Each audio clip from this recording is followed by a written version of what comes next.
Four Mesa High School students were hospitalized Wednesday afternoon after they apparently smoked the illegal substance called spice. Phoenix couple accused of biting a baby while on spice, marijuana. Police suspect the Phoenix man severely beat his 1-year-old daughter after he smoked spice and hallucinated that he was in hell. Tashawn Cheatham, 19, was booked Saturday and is being held on a $1 million bond on charges of first-degree murder, arson, and theft in connection with the death of Breonna Naylor. According to court documents, Cheatham said he smoked spice in the mother's bedroom after Breonna told him not to.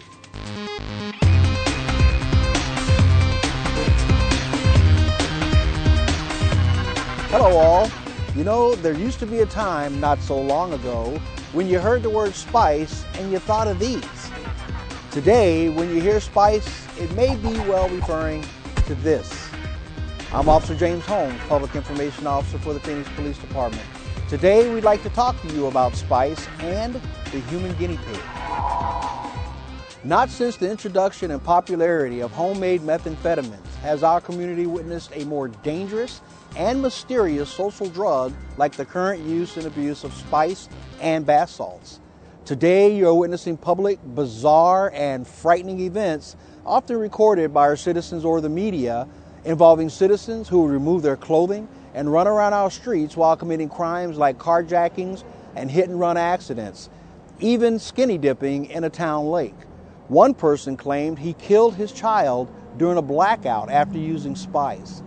It's the Phoenix Police Department's goal to educate you on the dangerous use of this drug called spice and to warn you about those who would use this synthetic drug and then become a threat to our society.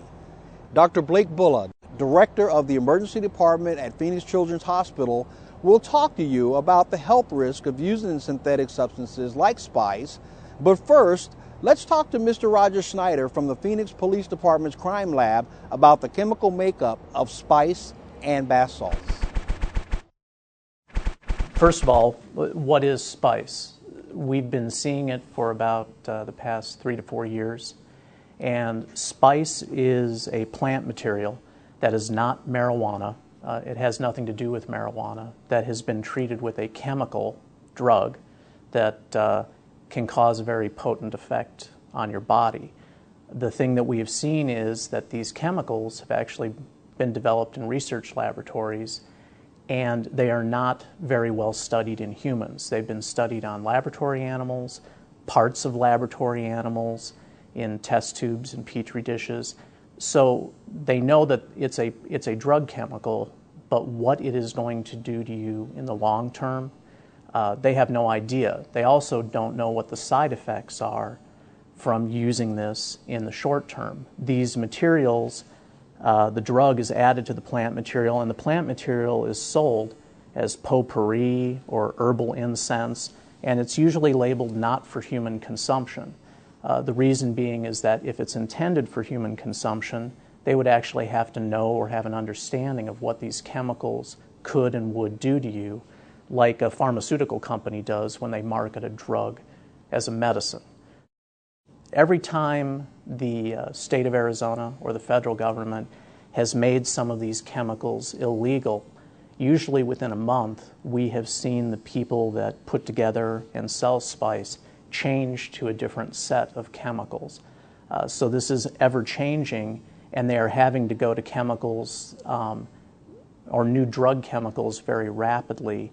And so what they understand about those and what they may do to people, I think there's even less information about some of those.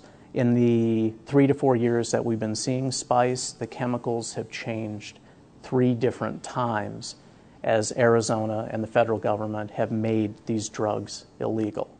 Along the same lines, there are also bath salts. Bath salts are the same thing. It is a chemical drug.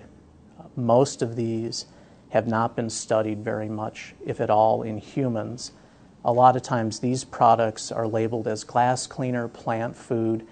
This one even has a label that points out it does not contain any of the spice drug chemicals that are controlled. which begs the question, if this is not intended for human consumption, why are they labeling it saying it doesn't have these controlled drugs in it?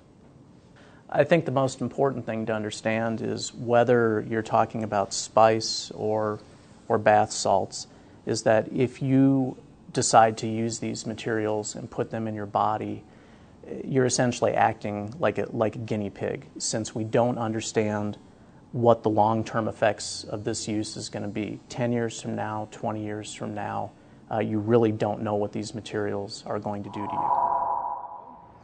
You might notice Roger didn't say a whole lot about the names of the actual chemicals we're finding in spice and bath salts.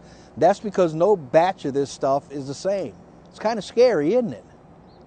Let's see what Dr. Bulla has to say about all of this.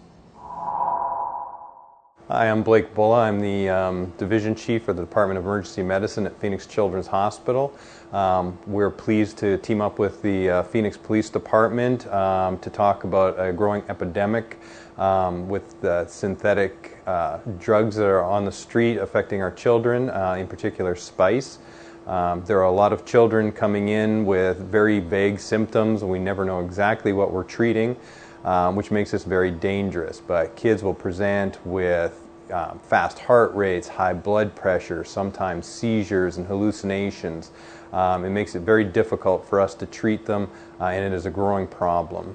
And they have erratic behavior, and so we don't always know exactly what we're dealing with. They come in with an injury, they're acting bizarre, and then you have to run through the myriad of problems that this could be. I mean, did they suffer a head injury, or is this the result of a drug that they're on? It makes it very difficult for us to deal with these patients. Well, clearly, whenever we have abnormal vital signs, it's an issue for us, and you would never discharge anybody with abnormal vital signs. So yeah, they breathe fast, they have fast heart rates, they have high blood pressure, and so that necessitates us keeping an eye on them until all those symptoms resolve.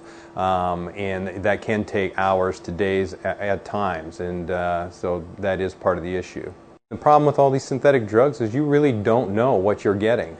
You know, it's packaged in one way, but it's not like these are FDA-approved substances. The people that make these can put anything in there, and so even if you just think you're doing spice, it might not just be spice. There could be other things in there, and so you really don't know what's going to happen to you. Yeah, a lot of the drugs, you know, that affect your mind in this way tend to have long-term problems, you know, almost like schizophrenic type of symptoms as you go down and get older.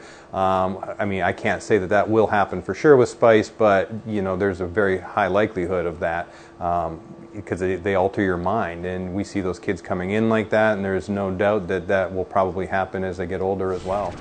They're absolute guinea pigs, and they have they're rolling the dice. They have no idea what's going to happen to them long term.